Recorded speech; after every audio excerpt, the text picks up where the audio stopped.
আসসালামু আলাইকুম এভরিওয়ান, পদ্মা আড়ালে সবাইকে স্বাগতম। দেশ ও দেশের বাইরে যে যেখান থেকে আমার ভিডিও দেখছেন, আশা করি সবাই ভালো আছেন। আলহামদুলিল্লাহ, আমরাও ভালো আছি। আজকের ভিডিওটা হচ্ছে সকাল থেকে শুরু করেছিলাম, ঘরের কোনো কাজ দিয়ে না। আজকে হচ্ছে বাইরে গিয়েছিলাম মিস্টার DIY-তে। এটা হচ্ছে প্রথম শোরুম হয়েছে চট্টগ্রামের মধ্যে। উদ্বোধন হয়েছে প্রায় 15-20 দিন হচ্ছে। আসলে এত সুন্দর সুন্দর রিজনেবল প্রাইসের মধ্যে অনেক জিনিস পাওয়া যায়। এটা হচ্ছে প্রথম ঢুকতে DIY এর জিনিসগুলো এত রিজনেবল এবং সুন্দর। প্রথম আউটলেট এটা আমাদের চট্টগ্রামে। তো ঘুরতে গিয়েছিলাম, সবাই দেখতেছি এই জিনিসগুলো না একদম রিজনেবল প্রাইসে বিক্রি হচ্ছে। 115 থেকে শুরু, 100 থেকে শুরু। সুন্দর সুন্দর অনেক দারুণ দারুণ কালেকশন আছে, যেটাই দেখি সেটাই নিতে ইচ্ছে করতেছে। এগুলো হচ্ছে ফ্লাওয়ার বাস, অনেক সুন্দর ফ্লাওয়ার বাসগুলা। এগুলো হচ্ছে কাঁচের, বিভিন্ন ডিজাইনের আছে, অনেক কম প্রাইসের মধ্যে সুন্দর সুন্দর। আসলে এত সুন্দর লাগতেছে, কোনটা ছেড়ে কোনটা নেবো বুঝতেছি না। আর বাচ্চাদেরকে নিয়ে গেলে তো আরো পাগল বানাই ফেলবে বাচ্চারা। এইটা নিবো, ওইটা নিবো, ওইটা নিবো, মানে এই অবস্থা শুরু করে দিয়েছে। তো ফুলের টবগুলো দেখুন কত সুন্দর। এগুলা মানি প্ল্যান্ট, বিভিন্ন প্ল্যান্ট রেখেছে এখানে। এই টবগুলো হচ্ছে 100 টাকা করে প্রাইস। অনেক সুন্দর সুন্দর আরো ফুলের টব রয়েছে 100, 200, 150-র মধ্যে। দেখতে অনেক দারুণ লাগছিল। এটা হচ্ছে ঝাড়বাতি, এগুলা ঝাড়বাতি কালেকশন।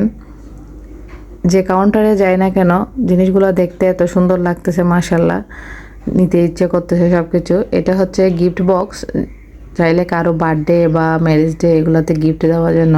ক্যান্ডেল লাইট সব কিছু আছে। মিরনগুলো আরও সুন্দর অনেক। এই কাউন্টারে না আসলে অনেক সুন্দর জিনিসগুলা।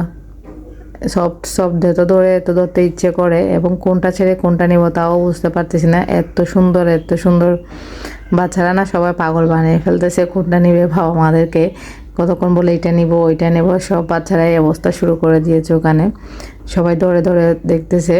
আর এগুলা হচ্ছে ফ্লাওয়ার বাস্কেট, ওয়ালের সাথে হ্যাঙ্গিং করা যাবে। 400 টাকা করে প্রাইস বিক্রি করতেছে। আর মিররগুলো অনেক সুন্দর, ছোট বড় অনেক ধরনের মিরর আছে এখানে। যার যেমন ইচ্ছে সেটা নিতে পারে। 100 টাকা করে প্রাইস এগুলার। এত সুন্দর করে সাজিয়েছে আউটলেটটা, সবগুলা জিনিস এত সুন্দর। অনেক কিছুতে 5%, 10% করে অফারও চলতেছে। তো আমরা দেখে বের হয়ে গেছিলাম, এখন বের হয়ে যাচ্ছে। এটা হচ্ছে সামনের মেন গেট। ওখান থেকে এসে দুপুরে খাওয়া দাওয়া করে, এটা হচ্ছে বিকালের দিক দিয়ে মা জলপাই নিয়ে এসেছিলো, ওগুলো আচার বানিয়ে দিয়েছে আমার আম্মু।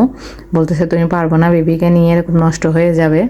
আমি বলছি ঠিক আছে বানিয়ে দাও। তো জলপাই আচারগুলো বানিয়ে দিচ্ছিলো। সরিষার তেলে রসুন দিয়ে দিয়েছে এখন। তারপর হচ্ছে সরিষা বাটা, জিরার গুঁড়া, ধনিয়ার গুঁড়া, হলুদ গুঁড়া একটু দিয়েছে, যা যা লাগে সব দিচ্ছে। আমি একটু একটু নেড়ে দিচ্ছি। আমার আম্মুর হাতে না আচার অনেক মজা হয়, আচার ভর্তা এগুলো আলাদা একটা মজা হয়। সব কিছু মজা মাশাল্লাহ, বাট আচার আর ভর্তাগুলো অন্যরকম মজা হয়, আমাদেরগুলো তেমন হয় না।